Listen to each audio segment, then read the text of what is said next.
Hey guys, so this video is going to be about incrementing and decrementing numbers in Helix. And to increment a number, you can press Ctrl-a. If I keep doing this, I will increment the number that I have selected. And Ctrl-x will decrement the number. You can also go into the negative if you want to, as you can see.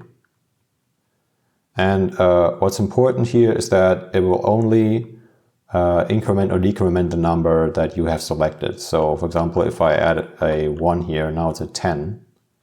But if I don't select the 10 but just the 0 here, I will only increment that number. So if I want to increment the whole number, I have to basically select it and then increment, and then it will work. So keep that in mind. That's everything you need to know here, guys. See you in the next video. Bye.